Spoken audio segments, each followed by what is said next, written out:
the Spanish national football team's golden era, spanning from 2008 to 2012, is often regarded as one of the most dominant periods in international football history.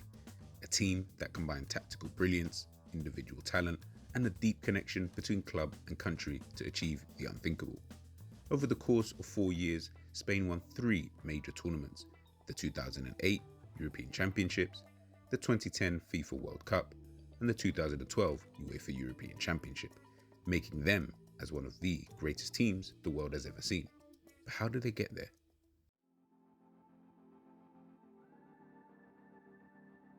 The tactical foundation of Spain's success was built on one central idea: tiki-taka.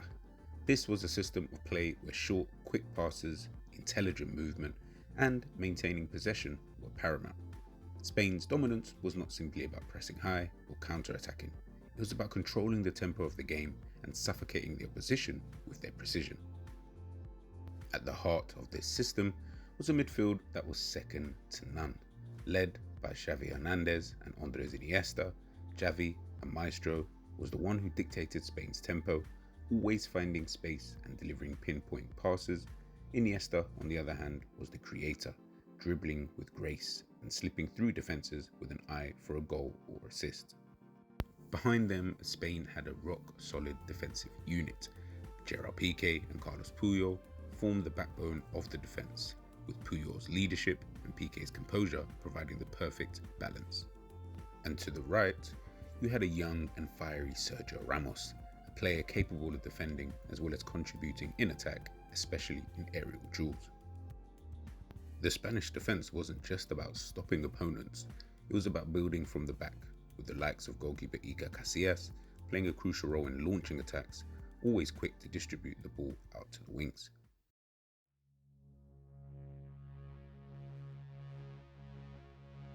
At the top end of the pitch, Spain boasted 2 world-class forwards, Fernando Torres and David Villa. Torres, despite struggling with injuries, provided Spain with a lethal counter-attacking threat, his pace and positioning crucial in moments of transition. But it was David Villa who became the team's leading goalscorer, delivering consistently across all competitions and proving himself a vital piece of Spain's attack.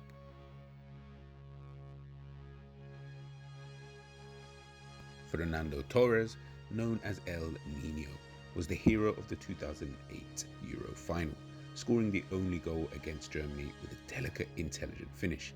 At his peak, Torres combined blistering pace with a striker's instinct for space and timing. His runs behind the line were crucial in opening up compact defences. Though injuries hampered his consistency later, Torres always showed up when it mattered. He added another goal in the Euro 2012 final, sealing the tournament's golden boot. For Spain, he was the perfect forward to complement their midfield-heavy style, direct, clinical, and fearless. If Torres was the spark, David Villa was the fire. Spain's all-time top scorer during this golden stretch, Villa was absolutely lethal in front of goal. Whether it was from outside the box, a quick turn and shoot, or a poacher's tap-in, Villa delivered. At the 2010 World Cup, he scored 5 of Spain's 8 total goals, dragging the team forward during their KG knockout matches. His chemistry with Iniesta and Xavi made him more than just a scorer, he was part of the passing carousel, always ready to drop in, rotate, and strike when it mattered most. Next up was Xavi. He wasn't just a midfielder, he's what the kids of today would call a metronome. Every pass, every movement, every switch of play came with a purpose. At Euro 2008, he was named player of the tournament. At the 2010 World Cup, he averaged more passes per game than most teams. He didn't score goals, he didn't dribble past 5 defenders, but he controlled time and space like a chess master. Xavi's ability to read the game and dictate the rhythm was the engine of Spain's tiki-taka. Where Xavi brought structure, Iniesta brought magic.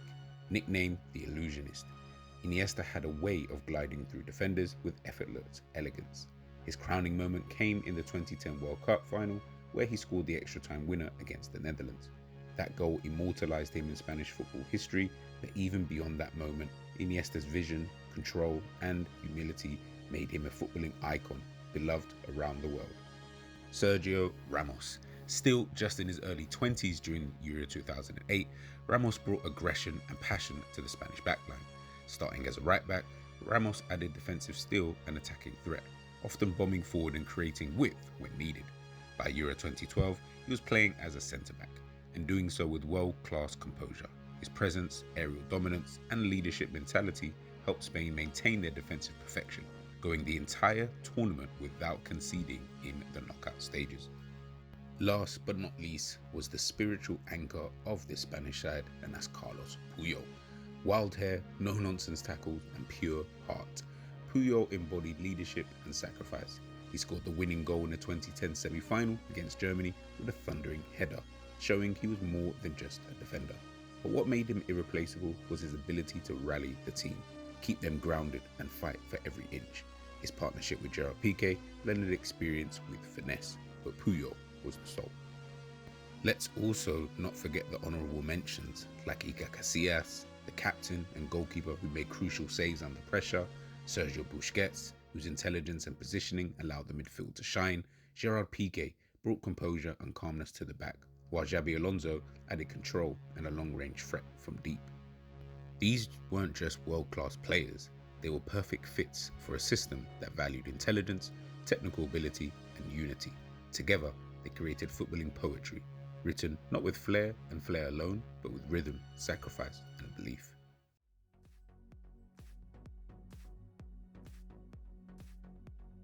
But, of course, no conversation about Spain's golden era would be complete without mentioning the influence of Pep Guardiola and Barcelona. Guardiola's Barcelona team was the ultimate example of tiki-taka football, and this style of play deeply influenced the national team. Barcelona at the time redefined what was possible in football. Under his leadership, the club played with an intensity and elegance that made them virtually unbeatable. The core of this Barcelona side, including Xavi, Iniesta, Piqué, and Busquets, would also form the backbone of Spain's success. Guardiola's philosophy emphasized ball retention, high pressing, and positional play.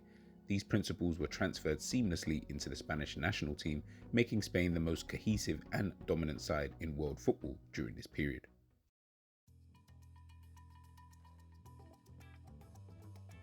But behind the success of the Spanish team, there was another story: the rivalry between two of the biggest clubs in the world, Real Madrid and Barcelona. The tension between these clubs, especially during the golden era, was palpable, with players from both sides coming together to form the backbone of the national team. At the heart of this rivalry were two players, Xabi Alonso and Sergio Ramos of Real Madrid, and the Barcelona quartet of Xavi, Iniesta, Piqué, and Busquets.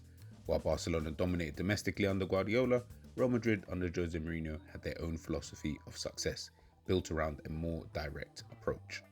Despite the contrasting styles at their clubs, the players came together to form one cohesive unit under national coach Vicente del Bosque.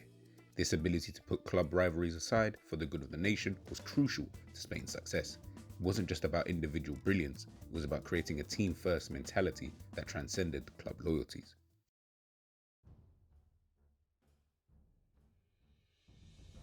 When Spain lifted the 2010 World Cup, they became the first European team to win both the European Championship and the World Cup in consecutive tournaments. Their dominance wasn't just based on winning, it was based on the way they played the game, with intelligence, beauty, and a commitment to the team play. Looking back on this era, it's clear Spain didn't just win trophies, they revolutionized the game, and while their golden era has passed, the legacy of their play lives on, inspiring future generations of footballers to play with the same grace, intelligence, and passion that defined Spain between 2008 and 2012. Thank you for watching, guys. Don't forget to like, share, and subscribe to the channel for more deep dives into football history. Until next time, keep the beautiful game alive.